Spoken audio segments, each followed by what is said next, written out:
In the light off history ইতিহাসের আলো YouTube চ্যানেলে ব্যাখ্যা করছি খণ্ডিত রাষ্ট্র তত্ত্ব। মূলত ব্রিটিশ ঐতিহাসিকেরা দক্ষিণ ভারতের ইতিহাস পর্যালোচনা করে একটি বিশেষ অভিধা দিয়েছেন, তার নাম হচ্ছে খণ্ডিত রাষ্ট্র তত্ত্ব। কেমব্রিজ ঐতিহাসিক বার্টন স্টেইন, আমরা ব্রিটিশ ঐতিহাসিক বা কেমব্রিজ ঘরানার ঐতিহাসিক, তার নাম বার্টন স্টেইন। তিনি Cambridge economic history of India গ্রন্থে একটি প্রবন্ধে 1982 খ্রিস্টাব্দে বিজয়নগর সাম্রাজ্যের সম্পর্কে লিখেছেন যে এই বিজয়নগর সাম্রাজ্য ছিল খণ্ডিত রাষ্ট্র বা সেগমেন্টারি স্টেট।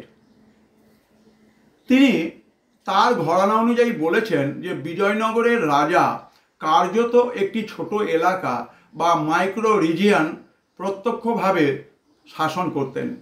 অবশিষ্ট অঞ্চল আঞ্চলিক শাসক, যাদের উপাধি ছিল নায়ক, রাজার প্রতি অনুগত থেকে স্বাধীনভাবে শাসন করতেন। এইভাবে খণ্ডিত অংশগুলো মিলিতভাবে একটি বড় বিজয়নগর সাম্রাজ্য বা ম্যাক্রো রিজিয়ন গঠন করেছিল। এই সমস্ত রিজিওনাল শাসক বা আঞ্চলিক শাসক বা নায়কেরা ছিলেন নিজের নিজের এলাকার সর্বেসর্বা।